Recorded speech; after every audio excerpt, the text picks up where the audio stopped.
Сәлеметсіздер ме студенттер мен курс тыңдаушылар. Төртінші дәрісіміздің тақырыбы функционалдық бағдарламалық тілдердің трансляторлары. Транслятор машина тілінен өзгеше бағдарламау тілінде құрылған бағдарлама компьютерде орындалу үшін жарамды түрде, яғни машина тіліне түрлендіруі тиіс. Мұндай түрлендіру трансляциялау немесе транслятор деп аталады.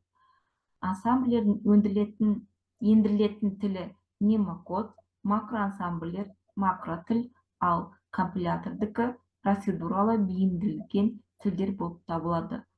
Осыған байланысты өндірілетін тілдерді транслятордың түрлеріне қарай ансамблер тілі, макроансамблер тілі деп аталады. Тағы сол сияқты.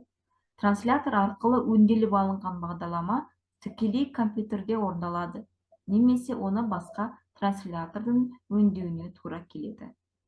Трансляциялау және бағдарламаны орындалуы уақыт жағынан бөлінген болады. Интерпретатордан басқа трансляторда алдымен барлық бағдарлама транслянады, содан кейін орындалады. Осы режимде жұмыс істейтін транслятор компиляциялаушы типті трансляторлар деп аталады. Егер мұндай транслятордың ендірілетін тілі процедуралы бейімделген тіл болса, онда транслятор компилятор деп аталады. Трансляциялау кезеңдері. Трансляциялау кезінде орындау кезеңдері уақыт бойынша ығысын ауысып келіп отыратын транслятор интерпретатор деп аталады. Машина тілінде немесе жүктелуші тілде ұсынылған бағдарлама транслятор жұмысының нәтижесі болып табылады. Транслятордың жұмысын 4 кезеңге бөлуге болады.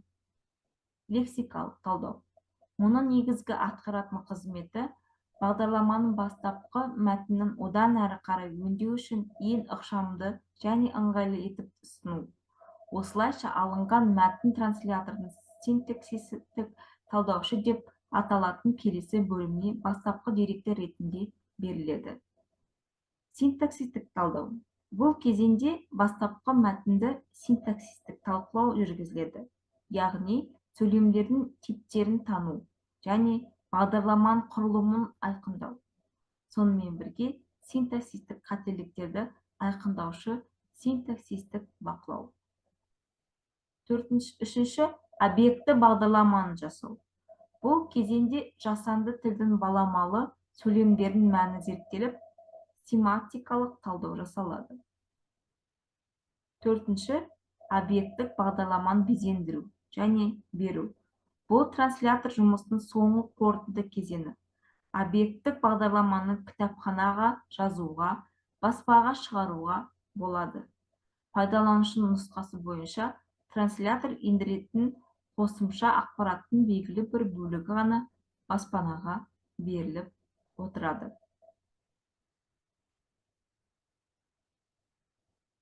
Транслятордың жұмыс істеу жылдамдығы үлкен рөл атқарады. Ұзақ есептелетін күрделі есептер үшін талап етілетін машиналық уақытты және бағдарламаның орындалуы үшін қажетті жадының көлемін ескере отырып, транслятордың жасаған бағдарламаның ұтымдылығы ең маңызды рөл атқарады. Мұндай ұтымды бағдарлама алу трансляциялау алгоритмдерін күрделене түсуді талап етеді. Ол трансляторды күрделендіре түсуге және оның жұмыс істеу уақытын арттыруға алып келеді. Осыған байланысты бағдарламау жүйесінің өзінде тіптен бір бағдарламау тілі ішінде бірнеше әртүрлі транслятор қарастырылады. Ал пайдаланушы өзіне ең керекті трансляторды таңдап алады. Келесі назарларыңызға трансляциялаудың схемасын қарастырамыз. Бірінші, енгізілетін тіл, одан кейін алғашқы модуль. Алғашқы модульдің 1-2 тармаққа бөлуге болады, яғни транслятор немесе төменгі немесе жоғары деңгейлі тілдегі бағдарлама деп. Транслятордан алғашқы модульді түрлендіру және объекті бағдарлама. Объекттің өзі тармақтап беріледі, яғни шығарылатын тіл немесе машина тілінде немесе төменгі деңгейге тілдегі бағдарлама бойынша беріледі. Жалпы трансляциялаудың схемасы осы. Келесі трансляциялау. Сонымен бастапқы модульді машина тілдегі немесе төменгі деңгейлі тілдегі объекттік бағдарламаға түрлендіретін бағдарламаны трансляциялау немесе транслятор деп атайды. Енгізілетін тілге трансляциялау кезеңдерін өту ретіне және бағдарлама операторларының орындалуына байланысты транслятордың мынадай түрлері болады: ассемблер, компилятор, интерпретатор. Жаңа жоғары жақта айтып кеттік. Ассемблер бастапқы модульді объекттік бағдарламаның бір түрі болып табылатын объекттік модульге түрлендіріледі. Объекттік модульдің оған тәуелсіз трансляцияланған басқа модульдермен біріктіруге және оның жедел жадыға орналасуын реттеуге арналған машиналық командалары және ақпараттары бар болады. Объекттік модуль компьютерлерде тікелей орындалмайды. Сондықтан да оны бағдарлама құрастыру үшін қосымша өңдеуіне тура келеді. Ассемблер бұл төменгі деңгейлі тілдің трансляторы, оның жұмыс төмендегі схемада бейнеленген. Яғни алғашқы модульден ассемблер және объекттік модуль жүреді. Ары қарай немесе ассемблер немесе макроассемблер тіліндегі бағдарлама ассемблерден машина тіліндегі бағдарлама және құрастырушы үшін ақпарат, яғни осы схемада жұмыс жасайды. Енді интерпретатор дегеніміз не? Жоғары деңгейлі тілдің трансляторы трансляциялау кезеңдерінің өту реттілігіне және бағдарлама операторының орындалуына байланысты интерпретатор немесе компилятор деп аталады. Интерпретатор әрбір жеке операторды трансляцияланған соң мұның тікелей тез орындалуын қамтамасыз етеді. Яғни жылдам жұмыс жасауына қамтамасыз етеді. Трансляция кезеңі мен орындалу кезеңі кезекпен кезек қайталанып отырады. Мысалы, басы мынандай алгоритм берілсін, бағдарламаның операторын енгізу, операторды трансляциялау, операторды орындау, тармаққа бөлу, соңғы оператор немесе жоқ, екі тармаққа бөлу, немесе операторды ішінде көрсету, немесе алғашқы модуль жоғары деңгейлі бағдарлама. Яғни осы интерпретатордың схемасы осы тұрғыда жұмыс жасайды. Келесі бізде компилятор.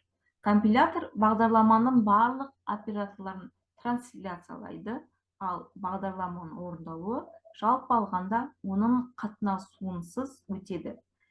Яғни жеке операторларды трансляциялау кезеңдері тікелей бірінен соң бірі өтеді және бағдарламаның орындалуынан толық оқшауланған болады.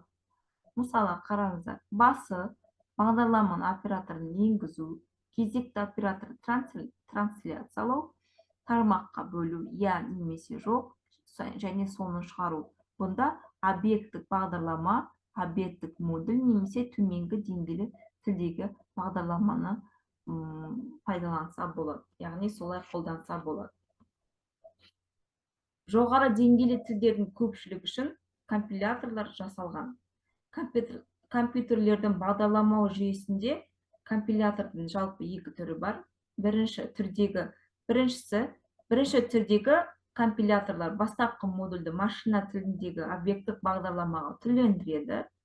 Яғни объекттік модульді ассемблер тіліндегі объекттік бағдарламаға түрлендіреді. Екінші түрдегі компилятор қалыптастырған осы бағдарламадан объекттік модульді алу үшін қосымша ассемблерді пайдалану қажет болады. Яғни осы екі түрінде жасалатын компиляторды біз жиі қолданамыз.